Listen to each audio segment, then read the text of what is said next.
Genesis 11, chapter 11. And the whole earth was one language and of one speech. And it came to pass as they journeyed east that they found a plain in the land of Shinar, and they dwelt there.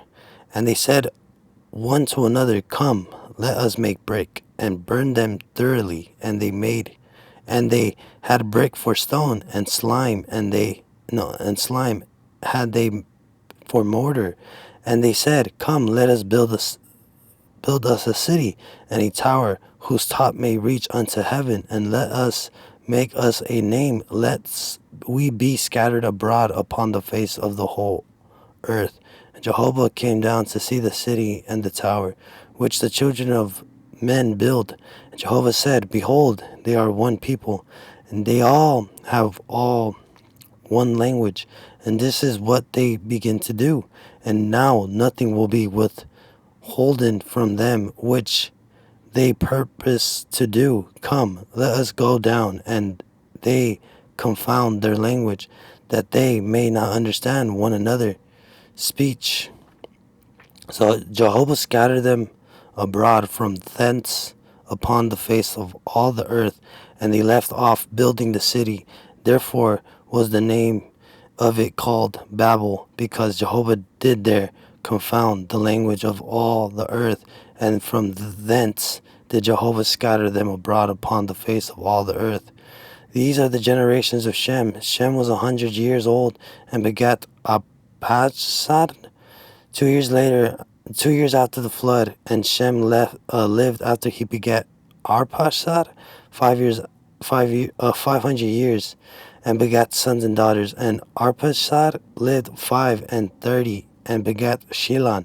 And Arphaxad lived after he begat Shalom 403 years, and begat sons and daughters. And Shelah lived 30 years and begat Ember. And Shelah lived after he begat Ember 403 years, and begat sons and daughters. And Ember lived 34 years and begat Peleg. And Ember lived after he begat Peleg 430 years and begat sons and daughters. And Peleg lived 30 years and begat Reu. And Peleg lived after he begat Reu 209 years and begat sons and daughters. And Reu lived 30 years and begat Serug. And Reu lived after he begat Serug 207 years and begat sons and daughters. And Serug lived 30 years and begat Nahum. And Serug lived after he begat Nahum 200 years and begat sons and daughters. And Nahum lived 29 years and begat Terah. And Nahum lived after he begat Terah 119 years and begat sons and daughters. And Terah lived 70 years and begat Abram, Nahum, and Haran.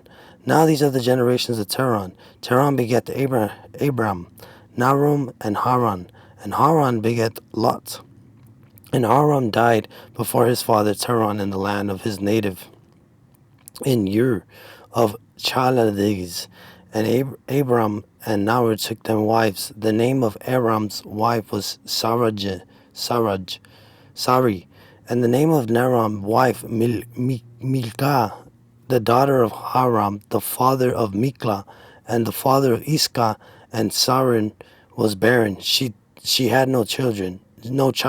And Terah took Abram his son, and Lot the son of Haran his son's son, and Sarim his daughter-in-law, his son Abram's wife, and they went forth with them from Ur of the Chaldees to go into the land of Canaan. And they came unto Haram and dwelt there. And the days of Terah were 205 years, and Terah died in Haran. Genesis 11. This is the last chapter of primal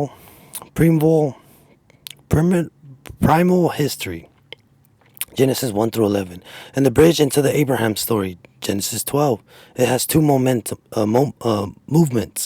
Babel, chapter 11, 1 through 9. Humanity tries to secure the future by prideful unity and self-made glory. God intervenes not to crush humanity, but to limit evil and redirect history.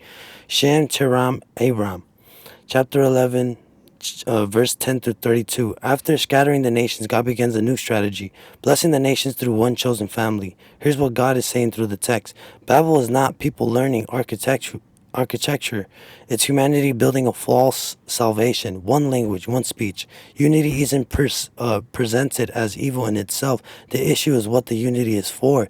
They journey east. Shiran, east, in Genesis often singles movement away from sacred places. Eden, east. Cain, east. Shinan, Mesopotamia, Babylonian region becomes symbolic of human civilizations organized apart from God. Let us build a city and a tower. Make us a name, lest we be scattered. This is the heart. City equals security, control, centralized identities.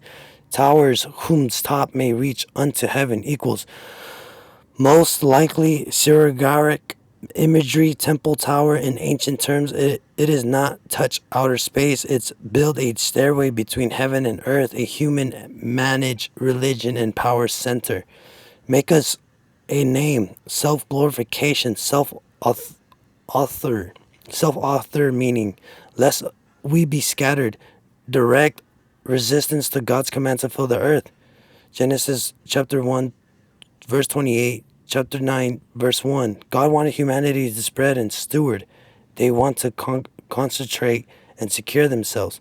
What God is saying, when humans fear dependency on God, they will build systems, political, technological, even religious, to manufacture security, identity, and immortality on their own terms. Jehovah came down, divine irony, moral evaluation. The text is intentionally humorous and cutting. Humans build a tower to heaven. God has to come down to see it. It's not saying God is literally far away. It's saying human pride is laughable small compared to God. Then God says, now nothing will be withholden from them, which they purpose to do. This is not God being threatened by human engineering. It's God recognizing what unified, unchecked, godless humanity can become. Accelerating corruption, institutional evil, empire, violence, Genesis 6 all over again, but now supercharged by coordinated power. Well, God is saying the problem isn't humans' capacity, it's humans' capacity divorced from God. Holiness, power without worship turns monstrous. The confession of language is judgment and mercy. Come, let us, no, the confusion of language is judgment and mercy. Chapter 11, verse 7 through 9. Come, let us confound their language. Why let us again? Like Genesis chapter 1, verse 26 and chapter 3, verse 22, it can be read as divine counsel language, God addressing heavenly beings, or a majestic deliberation. The main point, this is a sovereign, purposeful act, not random history. What the confounding accomplished. God does two things. He frustrates the project they left off the building. He scatters them across the earth, fulfilling what they feared and resisted. Importantly, God does not destroy the world again. He restrains evil by limiting the kind of unified rebellion that become totalitarian. What God is saying, I will not let you concentrate into a single idolatrous machine that devours the earth. My judgment restrains, my mercy preserves history. Babel. The name becomes a theological pun. Babel is remembered not as a human achievement, but as confusion. Human glory projects do not get the last word. The deeper theme. Babel versus Abraham. Two ways to get a name. Genesis is setting up a massive contrast. Babel, let us make us a name. Abraham, Genesis chapter 12, God will say, I will make thy name great. At Babel, humans grasp upwards, refuse scatter, built to secure themselves. With Abraham, God calls him to go, leave security, to become a blessing, and to receive a name as a gift, not a conquest. What God is saying, there are two spiritual roads, self-exaltation that ends in fracture, or faith that receives blessings and becomes blessings. The genealogy, chapter 11, verse 10 through 26. God's plan is moving through time towards a chosen seed. After Babel scattering the text narrowed to Shem line like a theological zoom lens. This is the Bible way of saying God hasn't lost control of history. He is guiding it towards a intuitive. Intuitive. You notice the lifespan shortens from earlier chapters. Another single that we're moving into a different phase of human history under the shadow of mortality. What God is saying, even when nations fracture, my purpose continues through generations. I'm not improvising, I'm guiding.